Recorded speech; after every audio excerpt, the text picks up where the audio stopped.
La violencia sexual de Genghis Khan transformó un continente entero a través del miedo y la crueldad.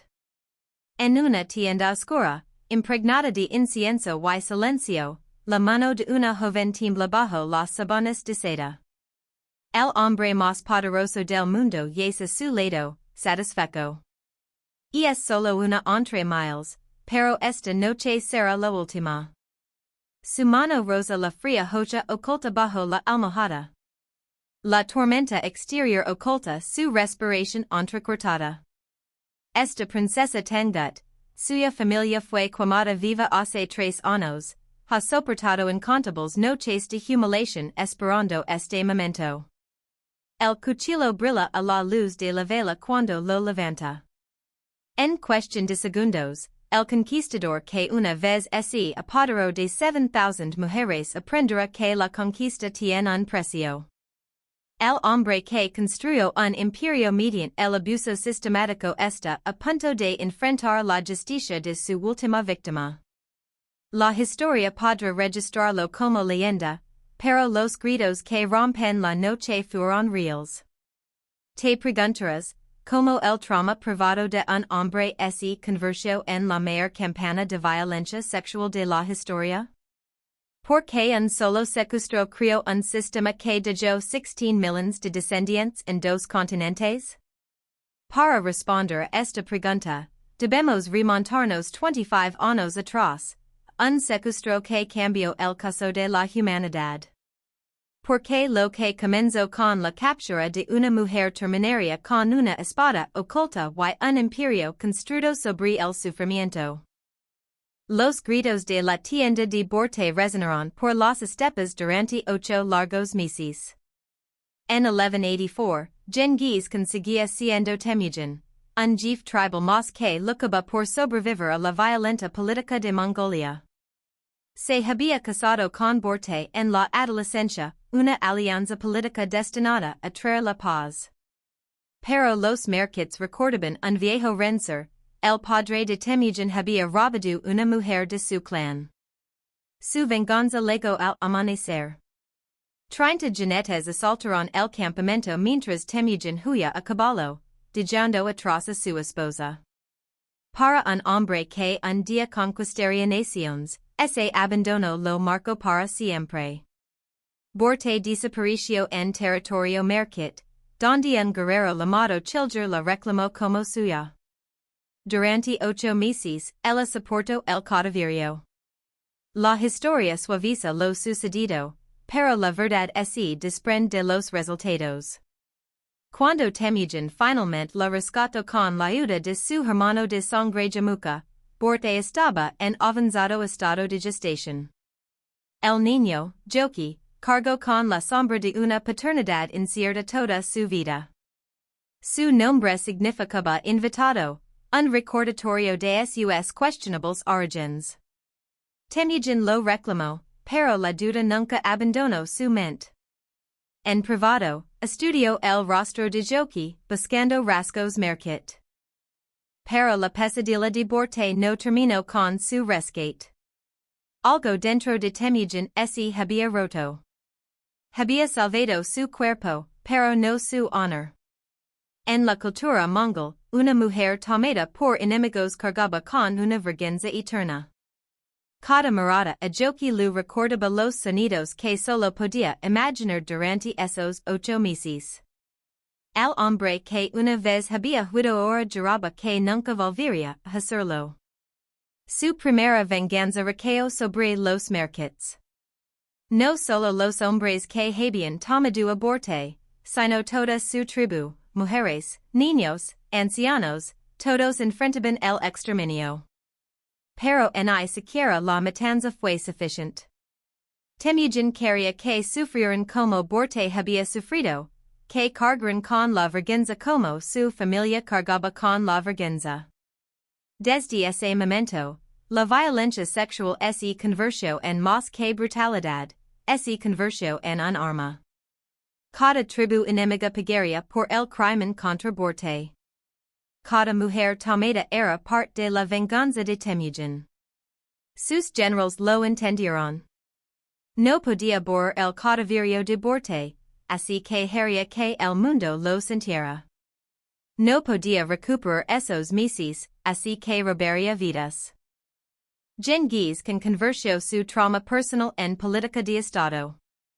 Su venganza se volvió organizada y sistemática. El hombre que no había logrado proteger una sola mujer ahora buscaba pozo a miles. Su humiliación se convirtió en una filosofía, la conquista no estaba completa sin posesión.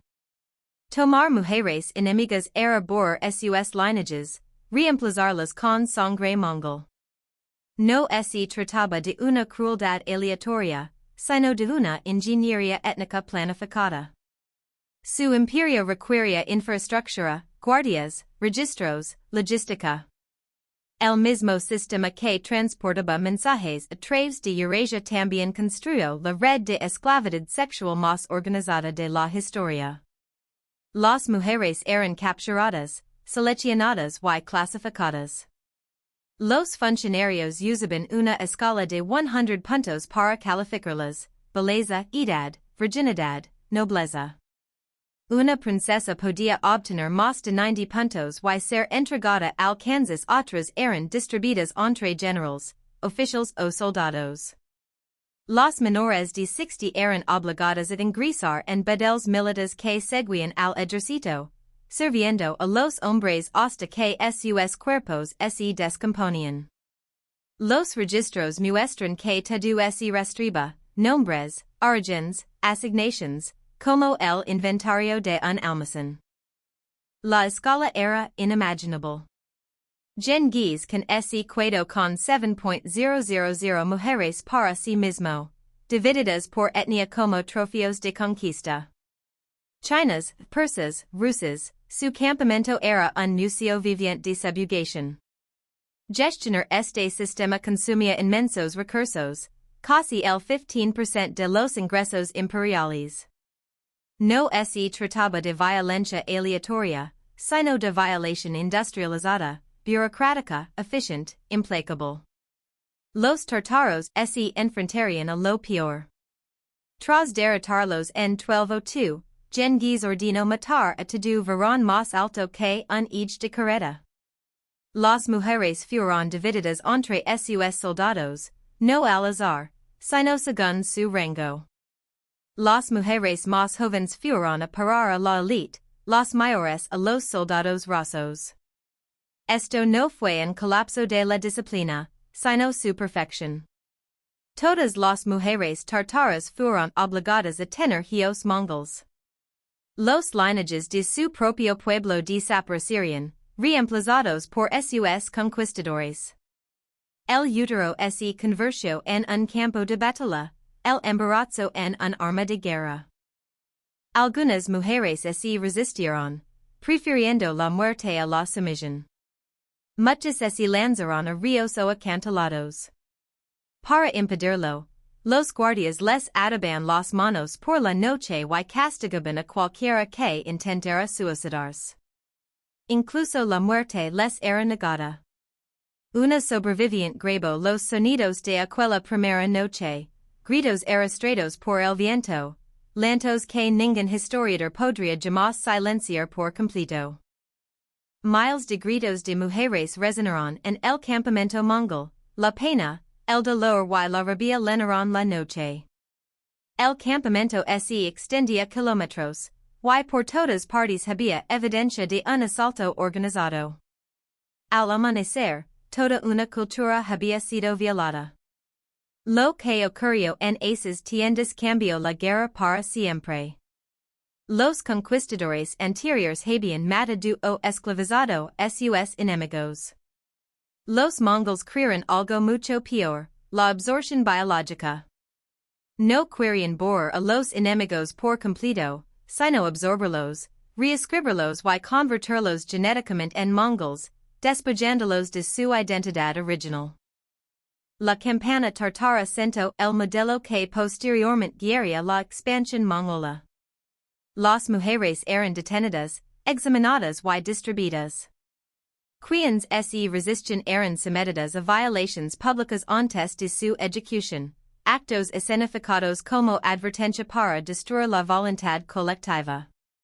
Quienes obedecen sobrevivían, pero solo como caldo de cultivo para los conquistadores. Los registros de los administradores mongols demuestran la eficiencia del sistema. Los registros militares registraban el número de mujeres asignadas después de cada batalla como si fueran flechas o rations. Un general se jactaba de que su parte incluía 40 virgenes tartaras, un detalle anotado sin pudor en los documentos oficiales. La crueldad psicológica era deliberada. Los soldados se burlaban de las mujeres por el asesinato de sus familias mientras las violaban, obligándolas a pronunciar palabras mongols de elogio para Genghis Khan y agradeciéndoles sus violadores. La dominación no era solo física, sino también espiritual. Y los tartaros eran solo el comienzo, porque Genghis Khan estaba perfeccionando un preciso. Con cada campana, los mongols perfeccionaban sus métodos, proporciones ideales de mujeres por soldado, estrategias para prevenir el suicidio y sistemas eficientes de distribución. La violencia sexual se convirtió en una rama calculada de la ciencia militar. El resultado fue devastador. En una generación, la identidad tartara se desvaneció. Los hijos de mujeres violadas crecieron como mongols, venerando a Genghis Khan y aprendiendo el arte de la conquista. Las madres se vieron obligadas a presentar como sus propios hijos se convirtieron en destructores de su cultura. Estudios modernos de ADN confirman estos acontecimientos, marcadores genéticos revelan cambios poblacionales masivos, con cromosomas y mongols reemplazando las líneas masculinas locales. La ciencia ha validado lo que los sobrevivientes testificaron en su día, pueblos enteros fueron exterminados por la reproducción. Y los tartaros fueron solo las primeras víctimas de un holocausto sexual que pronto se extendería por dos continentes. Tras la caída de cada ciudad, los supervivientes describieron el mismo ritual, la selección. Mujeres y niñas eran reunidas en plazas, alienadas y inspeccionadas como animales en un mercado. Pero no se trataba de un saqueo caótico. Era una extracción estructurada de recursos humanos. Se seguían procedimientos estrictos. Primero, se despojaba a las mujeres de su ropa y joyas, supuestamente por seguridad, pero principalmente para facilitar la inspección. Desnudas bajo la nieve, la lluvia o el sol abrasador, permanecían de pie mientras los funcionarios mongols las calificaban con listos en mano. La edad era lo primero. Las niñas menores de 7 años solían ser asesinadas, demasiado jóvenes para ser utilizadas y demasiado costosas de criar. Las mujeres mayores de 40 corrían la misma suerte, a menos que poseyeran habilidades poco comunes como la curación o la artesanía. La edad útil era de 8 a 35 años, con preferencias que variaban según el rango. La belleza importaba, pero también la salud, piel clara, buena dentadura, simetría y ausencia de enfermedades. Las virgenes eran las más valiosas, por lo que los controles invasivos se convirtieron en rutina. Las hijas de los nobles eran fáciles de identificar, sus manos suaves y su postura grácil. Recibían marcas especiales, a menudo guardadas como regalos para jefes o generales leales. El valor político a veces superaba la apariencia. Pero ser elegida no era la salvación. Solo determinaba el tipo de infierno. Las puntuaciones altas significaban propiedad privada, convirtiéndose en propiedad de un solo guerrero. Las puntuaciones más bajas significaban propiedad colectiva, obligadas a entrar en battles militares. En cualquier caso, el camino conducía a violaciones sistemáticas, embarazos forzados, barato cultural y muerte prematura. el preciso en sí mismo quebrantaba los ánimos incluso antes de que comenzara el asalto. A las mujeres así les ordenaba caminar, girar y posar mientras los soldados se burlaban de ellas con comentarios groseros. Madres eran arrancadas de sus hijas, hermanas separadas, algunas obligadas a competir entre sí para sobrevivir. La humiliación era deliberada, un arma diseñada para destruir la esperanza. Un relato persa de Samarcanda describió a 40,000 mujeres reunidas en una plaza central. Oficials mongols tardaron 3 días en inspeccionarlas. Las que no fueron seleccionadas fueron conducidas fuera de las murallas de la ciudad. Los gritos que siguieron revelaron su destino. La crueldad residía en la incertidumbre. Ninguna mujer sabía por qué vivía o moría, porque su hermana se salvaba o su amiga era condenada. Esta confusión creaba una obediencia desesperanzada. Los recusados se enfrentaban a 3 sombríos resultados. Algunos eran asesinados de inmediato, y sus cuerpos eran abandonados como advertencia. Otros eran entregados a los soldados de menor rango para maltratarlos sin cesar hasta la muerte. El resto era obligado a vivir en puestos de confort junto a las líneas de suministro. Quienes obtenían una puntuación más alta accedían a la jerarquía de propiedad, la colección personal del Khan, generals, oficials, guerreros de élite y, finalmente, soldados rasos. Distintas conditions, la misma deshumanización. Los mongols incluso establecieron campos de detención temporales para mujeres seleccionadas, clasificadas por puntaje, etnia y asignación. Estos almacenes humanos funcionaban con brutal precisión. Los guardias patrullaban constantemente para evitar fugas o suicidios. Algunas mujeres intentaban hacer cicatrices, cortándose la cara, rompiéndose dientes, frotándose las heridas con tierra, para evitar ser seleccionadas. Pero los mongols castigaban a los grupos colectivamente, asegurándose de que otros impidieran tales actos. Entre miles de cautivas aterrorizadas se encontraba una joven cuyo destino cambiaría la historia. Una princesa Tangut llamada Gerbil, de tan solo 17 años, intentó ocultar su belleza, pero fracasó. Cuando el evaluador calificó su joya, su puntuación fue de 98, casi perfecta, destinada al mismísimo Genghis Khan. Oyó los lantos de sus hermanas mientras eran secuestradas por los soldados, oyó los gritos de su madre desde la zona de rechazo, pero sobrevivió. Entró en el harén privado del Khan, iniciando un viaje que terminaría 3 años después, en una tienda de campana, con un cuchillo oculto. Estos defiles de belleza revelaban la paradoja mongola, podían organizar una conquista mundial, pero la reducción a la humiliación individual.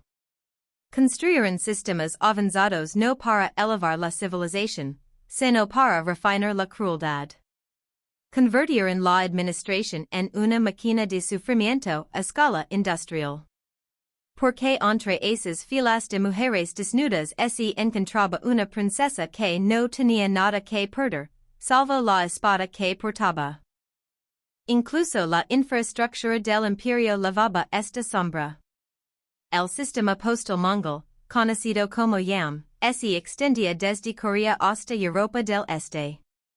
Era elogiado por sus caballos frescos y comidas calientes, pero ocultas dentro de su red se encontraban cosas de consuelo. Cada estación incluía dormitorios para mujeres cautivas, salas de recepción para soldados y oficinas para registros. Estas no eran ediciones aleatorias, sino parte integral del diseño. La red funcionaba con una eficiencia corporativa. Los jefes de estación levaban registros, nombres, etnias, conditions. Los soldados presentaban fichas que indicaban su rango, lo que determinaba su acceso. No se requería pago. Era un servicio financiado por el Estado. Las mujeres rodaban entre estaciones para evitar redes de fuga. Una prisionera rusa podía ser enviada a Persia, una niña persa, enviada a Mongolia. Esto rompía los lazos lingüísticos y culturales, dejando las aisladas entre desconocidos. Los libros de contabilidad eran escalofriantes. Los registros supervivientes de las estaciones chinas incluyen recuentos diarios, a cuántos soldados sirvió una mujer, quien estaba embarazada, quien había muerto. La burocracia agravó el horror, la agonía humana se redujo a estadísticas. Los jefes de estación se enfrentaban a la prisión. Demasiadas muertes implicaban investigations. Muy pocos servicios significaban ineficiencia. Para compensar esto, las mujeres trabajaban hasta que se desplomaban, luego eran reemplazadas, asegurándose de que sobrevivieran solo las suficientes para cumplir con las cuotas. Era crueldad disfrazada de orden, sufrimiento sostenido por cálculo. Y con el paso del tiempo, las víctimas se volvían cada vez más jóvenes. Las primeras estaciones utilizaban mujeres de entre 15 y 35 años, pero en el apogeo del imperio, los registros registraban niñas de tan solo 7 años. Los mongols descubrieron que las cada vez más jóvenes sobrevivían más tiempo bajo el uso repetido, un cálculo económico inhumano. Se proporcionaba atención médica, pero solo para mantener a las mujeres en condiciones de vida. Los médicos trataban las infecciones no por compasión, sino para proteger a los soldados. Las mujeres embarazadas eran rastreadas hasta el parto, y sus bebés eran llevados a entrenamiento militar o preparados para un futuro servicio en la estación. La esclavitud se volvió generacional. Cada estación marcada en el mapa significaba docenas de niños destrozados. Las cifras son increíbles. Incluso las estimaciones más bajas sugieren que 50.000 mujeres quedaron atrapadas en el sistema de estaciones postales en su apogeo, y este recuento excluye los sitios no oficiales. Los campamentos temporales, las ciudades ocupadas y las garnizones móviles operaban redes similares sin registros centrales. El transporte de las víctimas era otra pesadilla. Las trasladaban en carros cerrados, encadenadas, con poca comida y privadas de privacidad.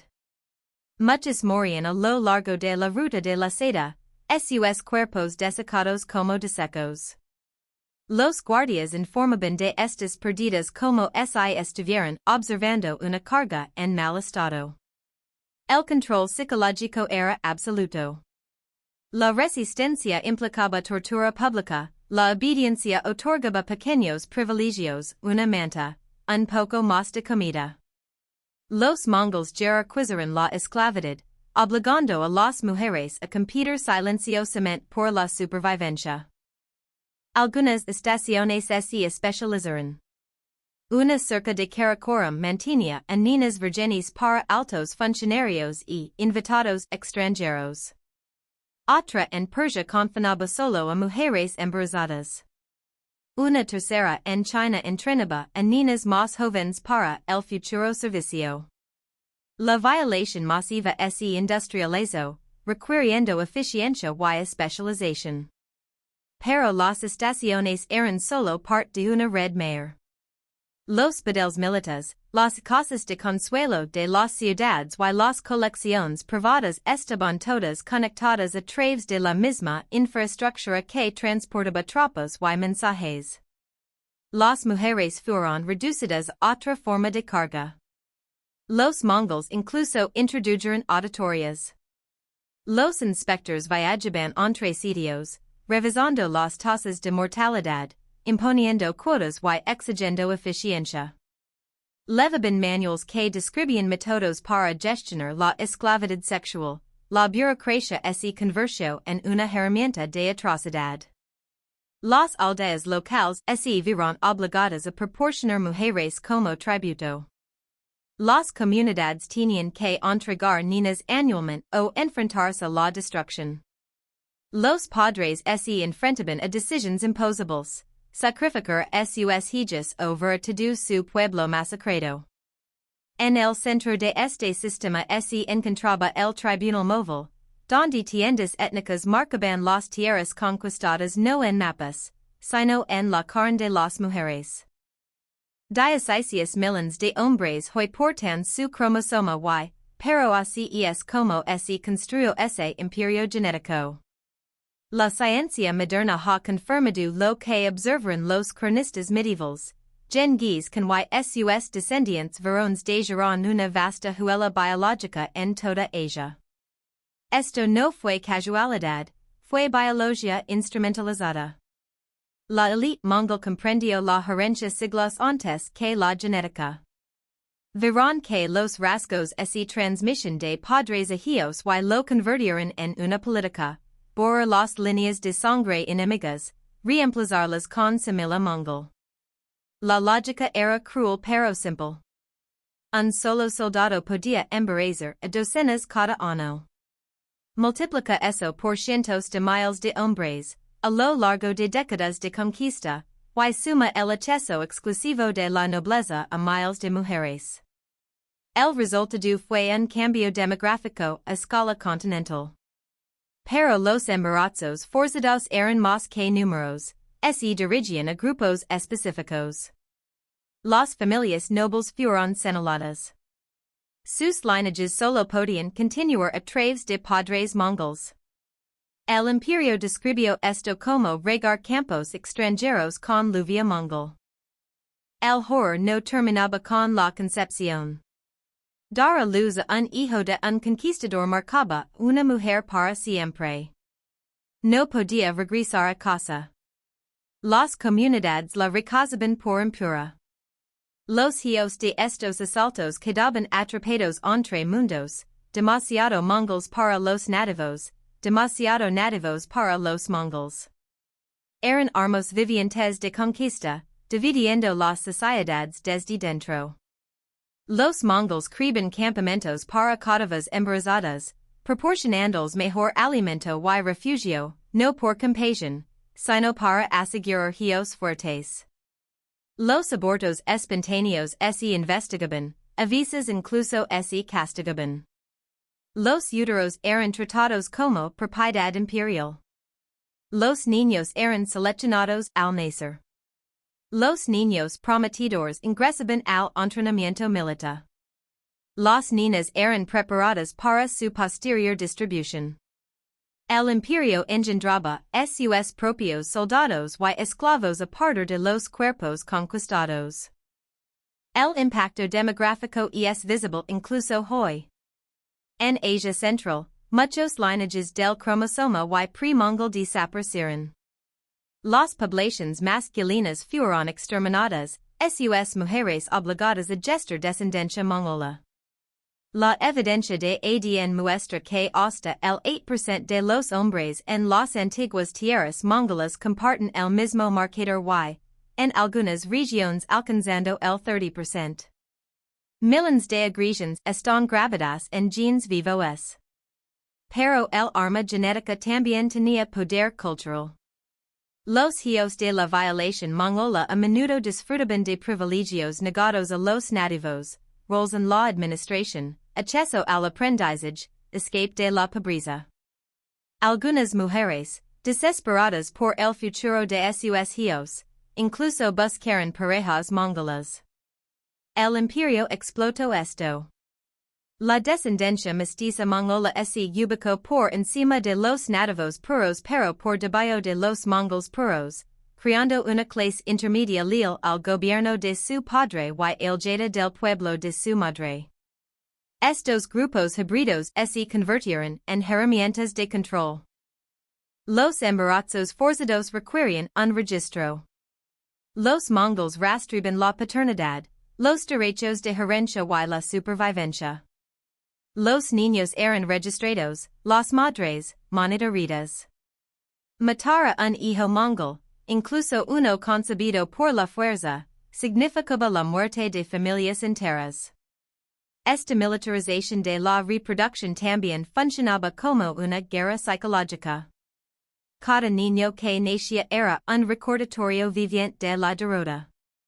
La sangre del conquistador caminaba entre las aldeas conquistadas, hablando su idioma pero con ascendencia extranjera.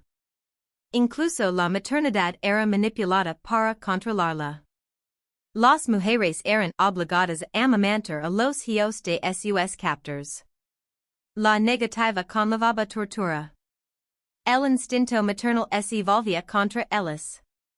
Algunas mujeres encontraron una terrible vía de escape, abortos herbales, infanticidio oculto o suicidio que se cobraba hijos no nacidos. Los mongols respondieron con castigos colectivos. Aldeas enteras pagaron por un solo acto de desafío. El éxito de esta conquista genética fue asombroso. Desde Corea hasta Europa del Este, las poblaciones modernas enlevan su huella. El ADN prueba lo que la historia registró, los mongols convirtieron la biología en un arma. Sin embargo, las cifras por sí solas no pueden capturar el horror de 1223, cuando 4.000 niñas, de entre 7 y 15 años, fueron reunidas en una atrocidad. La Confederación Oyat se había resistido a la expansión mongola. Cuando finalmente cayó, el castigo fue más allá de la muerte. Todas las niñas Oyat mayores de edad fueron capturadas. Los soldados asaltaron aldeas durante 3 días, arrebatando a los niños de los brazos de sus madres. Las víctimas fueron llevadas a Kayalik, la capital Oyat, y reunidas en la plaza ante su pueblo y sus conquistadores. Las filas de niños fueron dispuestas deliberadamente, el orden impuesto al horror. Esto no fue chaos, sino teatro. El propio Genghis Khan se dirigió a la multitud, declarando que la resistencia de Oyat exigía un castigo único. Los hombres morirían sabiendo que su linaje había terminado, las mujeres verían sus hijas destruidas y los niños servirían sus enemigos. A los padres se les dio una falsa opción, sumters, y sus hijas solo serían esclavizadas, resistir, y serían torturadas hasta la muerte. La mayoría se derramó de dolor, implorando clemencia. Ninguna legó. El cálculo fue cruelmente preciso. El amor paternal se convirtió en un arma contra la rebeldía. Lo que siguió fue público, sistemático y prolongado. Las 4.000 niñas fueron divididas entre unidades militares. Se construyeron plataformas para que todos estuvieran obligados a presenciar.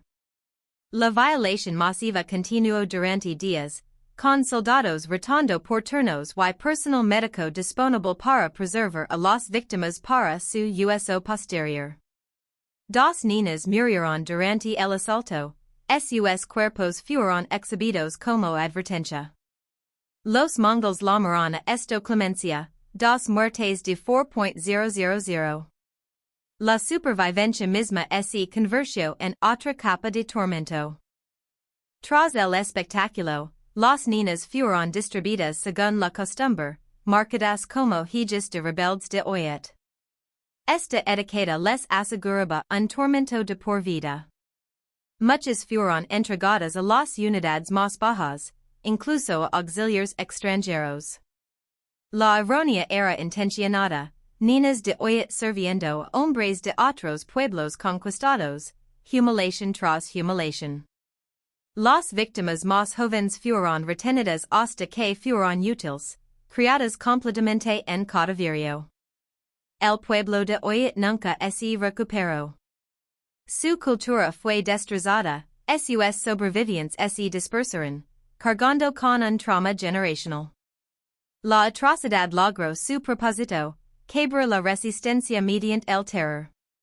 A partir de entonces, las ciudades se rindieron más rápido, sabiendo que resistir significaba no solo la muerte, sino también la degradación. El recuerdo de los 4.000 se convirtió en una advertencia, una forma abreviada de sumisión absoluta o horror insoportable. Los Mongols habían descubierto que la violencia sexual pública desintegraba las sociedades con mayor eficacia que la masacre en el campo de batalla. Y en urgente, la perfeccionaron en más. No solo violaban, sino que experimentaban. La violencia sexual se convirtió en una ciencia. El momento oportuno, la visibilidad, las torturas químicas, cada método fue estudiado, registrado y perfeccionado. A medida que el imperio se expandía, su crueldad se volvió sistemática, su violencia, industrial. Lo que comenzó como la venganza de un hombre se había convertido en la maquinaria del terror, calibrada con una precisión escalofriante. Los Mongols descubrieron sustancias que podían aumentar el dolor, retardar la curación o desencadenar reacciones específicas en el cuerpo. Las usaron en sus campañas organizadas, convirtiendo el conocimiento médico en una herramienta de tortura. Las barras de hierro calientes fueron solo el comienzo, porque los Mongols comprendieron que el dolor físico por sí solo tenía límites. El cuerpo podía adaptarse, la mente podía disapegarse. Así que fueron más allá, obligaron a los familiares a participar, obligaron a las víctimas a tomar decisiones imposibles y crearon jerarquías donde los prisioneros se infligían dolor entre sí a cambio de pequeñas ventajas. Fueron pioneros en la tortura sensorial. Las mujeres eran encerradas en completa oscuridad durante días, luego expuestas a una luz cegadora antes de ser violadas. Otras soportaban un ruido interminable, no solo gritos, sino también cantos de guerra mongols y los lantos de sus seres queridos. Todos los sentidos eran utilizados para bloquear el escape mental. La temperatura se convirtió en otra arma. Desnudaban a los prisioneros y los dejaban congelados antes de los asaltos, mientras que otros eran expuestos al calor del desierto, donde la sed magnificaba su sufrimiento. Los Mongols estudiaron cómo el clima aumentaba el tormento, adaptándose a cada región. De las tradiciones esteparias, trajeron animales. Los caballos de guerra fueron entrenados para la crueldad. Los perros fueron utilizados para aterrorizar y controlar. Combinar animals con ataques humanos despertó miedos primarios más allá de la cultura. Coser cada abertura tenía un significado más allá de la muerte, porque los Mongols conocen el poder de la violencia simbólica. Estas mutilaciones transmiten mensajes, este es el precio del desafío. Los cuerpos destrozados se convirtieron en textos, advertencias que no necesitaban lenguaje. El imperio se comunicaba a través de la carne cicatrizada. Se crearon castigos especiales para la rebeldía sexual. Las mujeres que asesinaban a los hijos de sus violadores sufrían tormentos diseñados para reflejar sus crímenes. Quienes se resistían eran mutilados de forma que los deshonraban para siempre. Estos castigos se registraban, se estandarizaban y se enseñaban a los nuevos soldados. A los ataques físicos se sumaba la humiliación espiritual. Las víctimas eran obligadas a blasfemar mientras eran violadas, a maldecir a sus dioses y a alabar a Genghis Khan. Los templos y los espacios sagrados se convirtieron en lugares de profanación. Los Mongols sabían que destruir la fe multiplicaba el dolor. Su sistema de registro también se expandió. Documentos posteriores enumeraban métodos, instructions paso a paso y reacciones de las víctimas. Elaboraron manuales que parecían guías técnicas. La crueldad se convirtió en conocimiento organizado. Sin embargo, el tormento más profundo era psicológico. Los padres se veían obligados a decidir que ella sería atacada primero. Las Madres debían elegir que hija viviría y que moriría. Cada opción era horrorosa. Los Mongols perfeccionaron el diseño de decisiones imposibles. También crearon castigos diferidos. A las mujeres se les decía que la obediencia salvaría sus familias, solo para ver sus seres queridos masacrados de todos modos. A otras se les permitía la libertad después de un tiempo determinado, solo para ver su esperanza destrozada una y otra vez. La confianza misma se convirtió en un arma. Los niños eran utilizados para quebrantar a los padres. Los hijos eran obligados a presentar la violación de sus madres y luego a servir a los hombres que la comisión. Las hijas eran utilizadas para controlar a las madres, y las madres para controlar a las hijas. Los lazos familiares se convirtieron en cadenas de tortura. Incluso la curación se sistematizó, no por compasión, sino para prolongar el dolor.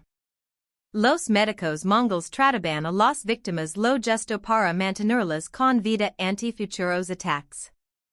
La medicina se convirtió en una fuente de sufrimiento. Esto nos lleva a la mujer que lo puso fin a todo, una princesa Tangut que lo había perdido todo. Solo tenía 16 años cuando su ciudad ardió. A los 19, decidió matar a un dios. Su nombre era la princesa Gerbil del Reino Tangut. Desde los muros de su palacio, vio como las fuerzas mongolas vertiaban en Juan. Su padre, el emperador Xiangzong, se había aliado con los enemigos de Genghis Khan, un error fatal. El asedio duró medio año. Al final, vio su mundo destruido. Cuando los mongols finalmente lograron abrirse paso en la primavera de 1227, vio como decapitaban sus hermanos en el patio, con sus cráneos expuestos en lanzas. Su madre saltó de una torre para evitar ser capturada. Gerbil intentó seguirla, pero los soldados mongols la obligaron a retroceder. En la brutal selección que siguió, su sangre real y su impactante belleza la convirtieron en un premio para el mismísimo Khan. Obtuvo una puntuación de 98 en su retorcida escala, casi perfecta. El único defecto detectado fue su mirada desafiante. Esa misma rebeldía un día doblegaría a un imperio. El viaje a la corte móvil del Khan duró semanas. La transportaron en una carreta especial junto con otros cautivos de alto rango. Memorizó sus rostros, sabiendo que la mayoría desaparecerían en la vasta maquinaria de la crueldad mongola. Sobrevivió aferrándose a un solo pensamiento, la venganza. Cada noche que pasaba en su tienda no hacía más que reforzar su determinación. De cerca, vía debilidad. El gran terror del mundo, el poderoso Khan, era un hombre anciano con la salud quebrantada. Respiraba con dificultad al dormir, callaba por antiguas heridas. El monstruo que destruyó a Milan seguía siendo mortal. Gerbil actuó a la perfección, sumisa pero nunca doblegada, hermosa pero no tentadora. Aprendió mongol lo justo para obedecer órdenes, pero no lo suficiente como para ser vista como peligrosa. Se convirtió en parte del mobiliario de su tienda, ignorada durante las reuniones de guerra. De otras concubinas, aprendió los ritmos de la corte, cuando cambiaban los guardias, en que noches vivía el Khan en exceso, donde los registros eran descuidados. El conocimiento acumulado gota a gota se convirtió en un río. La daga provenía de una aliada inesperada. Una concubina mayor, una princesa Jean que había soportado 15 años, se la entregó durante un baño. Sin palabras, solo una mirada cargada de significado. La joya era fina y afilada, hecha para esconderse. Gerbil se dijo a sí misma que una vez había pertenecido a su madre, aunque en realidad era acero mongol arrebatado a un guardia. Imaginar la mano de su madre sobre el arma lo infundió fuerza. En la oscuridad, practicó el movimiento hasta que se convirtió en instinto. Pasaron las semanas. La campana de Tangut había agotado al Khan. Pasaba más noches descansando, llamando a mujeres para distraerse de la edad y el dolor. Gerbel sabía que tendría una oportunidad. Esa oportunidad se presentó durante una tormenta. El Khan bebió leche de yegua fermentada, celebrando una pequeña victoria. Llamó a Gerbel por su nombre. La tormenta ahegaría los sonidos y los guardias se distraían. Era perfecto. Escondió la daga en su cabello, tallada en una elaborada trenza demasiado delicada para ser tocada. Lo temblaban las manos mientras se preparaba, pero los sirvientes lo confundieron con miedo. Cada paso hacia su tienda se sentía como hundirse en el agua.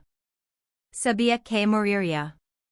Pero primero, equilibraría la balanza, no por los millones que él había destruido, ninguna muerte podría pagar por eso, sino por el salto de su madre, las cabezas de sus hermanos en lanzas, sus 3 años de tormento. Por un instante, el violador sería violado. La tienda estaba en penumbra, impregnada de incienso. El Khan yacía sobre cojines de seda, borracho y cansado. La invitó a acercarse, con la mirada apagada por la edad y el vino. Ella se movía con cuidado, ensayando cada gesto. La tormenta rugía con más fuerza afuera. Al agacharse junto a él, su mano tocó la espada oculta. Sus ojos se cerraban lentamente, llenos de la confianza del poder absoluto. Recordó su ciudad en llamas, los jóvenes en fila para la selección y todo lo que había sido robado. Con una respiración tranquila, se quitó la espada del pelo. Para los Tangut, susurró en un mongol impecable. Esa última noche, mientras el Khan la buscaba, ella buscó algo completamente diferente. 800 años después, las mujeres en muchas antiguas tierras mongolas on se cubren. Y aquí por qué. El terror sexual de los mongols no desapareció con sus ejércitos. Dejó cicatrices permanentes en las sociedades, moldeándolo todo, desde los hogares hasta los matrimonios. Culturas enteras se reconstruyeron para prevenir otra pesadilla al estilo mongol.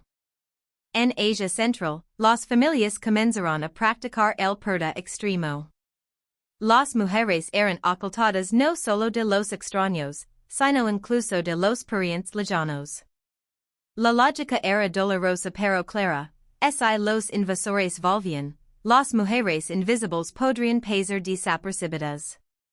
La invisibilidad se convirtió en supervivencia, transmitida de generación en generación hasta que se olvidó su propósito original. La arquitectura misma cambió para proteger a las mujeres. Los hogares adquirieron habitaciones secretas, muros falsos y túneles ocultos. Las ciudades rediseñaron su distribución, colocando las habitaciones de las mujeres en el centro, envueltas en capas protectoras. El terror mongol literalmente transformó la planificación urbana en todos los continentes. La edad para contraer matrimonio se redujo drásticamente. Las familias razonaban que las casas de los esposos podrían proteger a las esposas. Las niñas eran obligadas a casarse en cuanto llegaban a la pubertad. La infancia terminaba con la primera señal de la menstruación. Los mongols habían convertido la juventud en una debilidad que requería protección inmediata. Las cifras de población solo cuentan una parte de la historia. Más allá de las estadísticas, existe la devastación psicológica. Regiones enteras desarrollaron traumas colectivos. Los cuentos populares advertían a las niñas sobre los extraños. Las canciones de cuna susurban instructions para escapar. Los niños absorbían el miedo de las mismas canciones destinadas a calmarlos. Los mongols habían convertido la sexualidad en un arma tan eficaz que los pueblos conquistados respondieron con defensas extremas.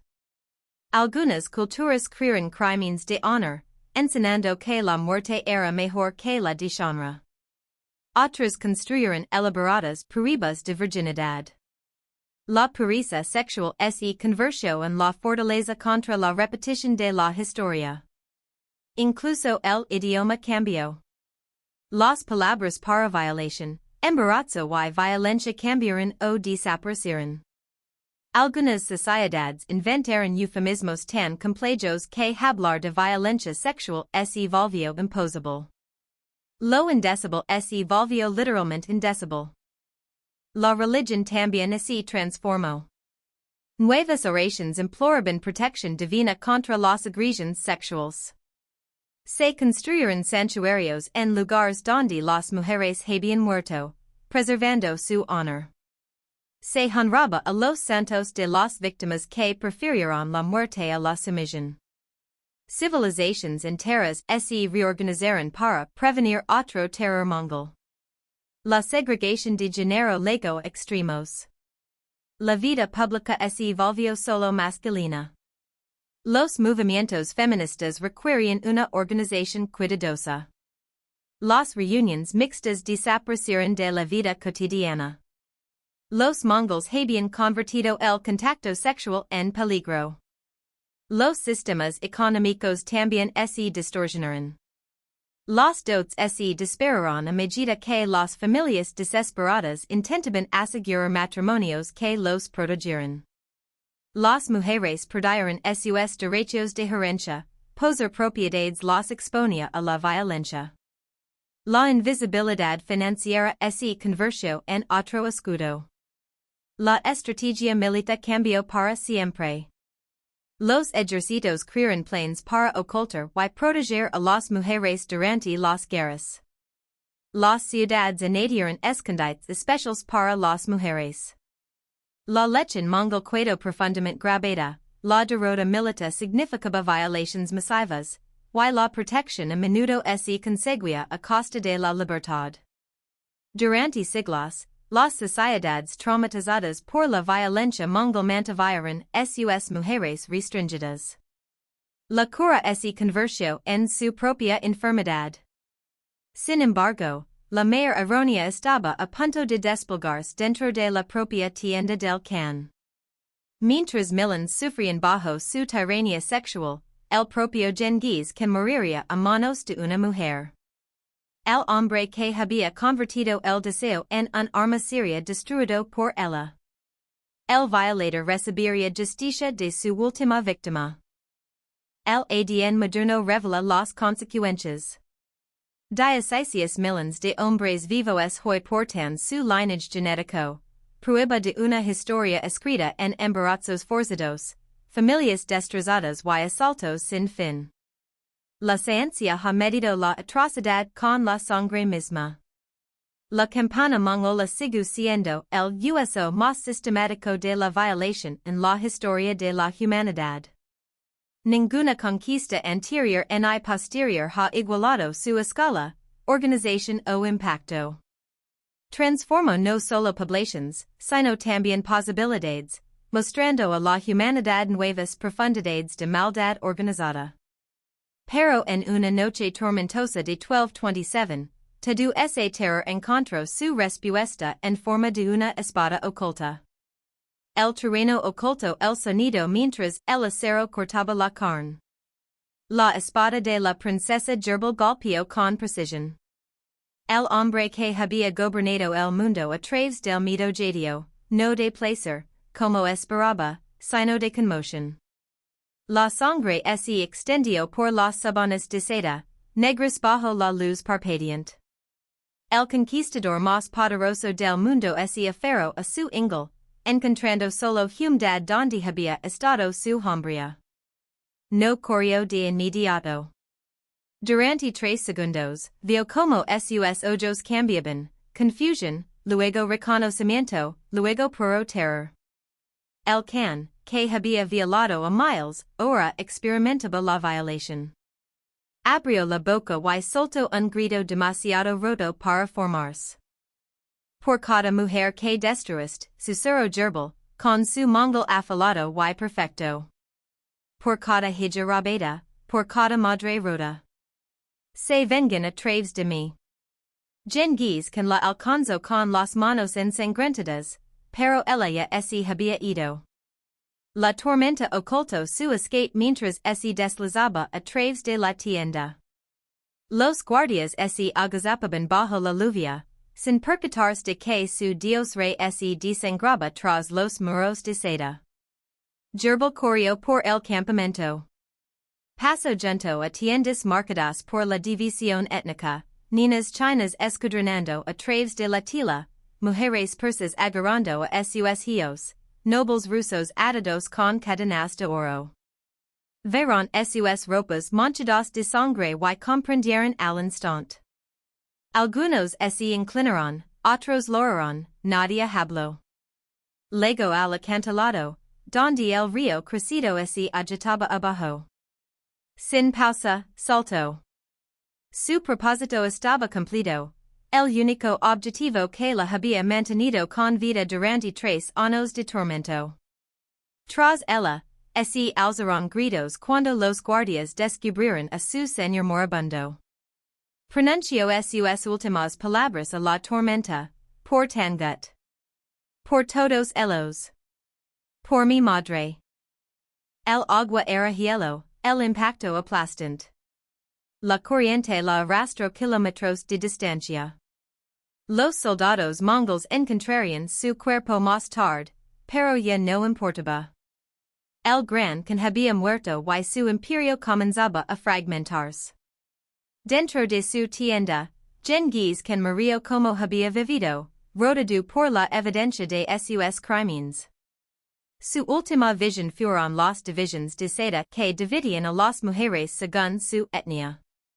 El hombre que había construido un imperio sobre el terror sexual murió castrado por su víctima. Sus generals lo encontraron al amanecer. La escena decía la verdad, pero la reescribieron con mentiras. Las historias oficiales alegaban enfermedades, accidentes, disputas nobiliarias, cualquier cosa menos esto. No podían admitir que el mayor conquistador del mundo hubiera sido asesinado por una adolescente esclavizada. Quemaron el cuerpo de Gerbil sin honor, borrándola de los registros. Pero las mujeres susurraron. La historia se extendió por las tiendas, las estaciones de correos, los bordeles militares. La princesa que mató al monstruo se convirtió en una leyenda contada en los sombros. El imperio mongol resistió, pero algo se rompió esa noche. El terror sexual continuó, pero ya no conllevaba la misma certeza. Si incluso el Khan podía morir bajo la espada de una mujer, entonces ningún hombre era intocable. El miedo, su mayor arma, ahora tenía un arma en ambos sentidos. Su muerte puso fin a la tiranía de un hombre, pero las cicatrices persisten 8 siglos después. 16 millones de hombres vivos enlevan las marcas de aquella campana, cada una un recordatorio de familias destruidas y culturas transformadas. La maquinaria de la esclavitud sexual sobrevivió a su amo, las estaciones de correos mantuvieron sus servicios triples, los bordeles militares sucedieron a los ejércitos, el sistema se arrastró por puro impulso. Pero la espada de Gerbil hizo más que matar a un tirano. Reveló que el poder absoluto nunca es absoluto. Que la violencia sistemática siempre leva la semilla de su propia destrucción. Toda mujer violada era una asesina en potencia. Toda niña brutalizada podía esconder una espada. El terror mongol sigue siendo el capítulo más oscuro de la historia en crueldad organizada. Mostró cómo la herida de un hombre podía marcar continentes, como el dolor personal podía metastatizarse en un trauma civilizatorio. Desde el secuestro de Borte hasta la venganza de Gerbel, el ciclo consumió a millones. Incluso hoy, en tierras antano gobernadas por los mongols, persisten sus ecos, arquitectura construida para el escondite, culturas maldedas en torno a la protección femenina, genética marcada por la atrocidad. La guerra de un hombre contra las mujeres reescribió el genoma humano. La tienda está en silencio ahora. La tormenta ha pasado. Pero los truenos han resuenan.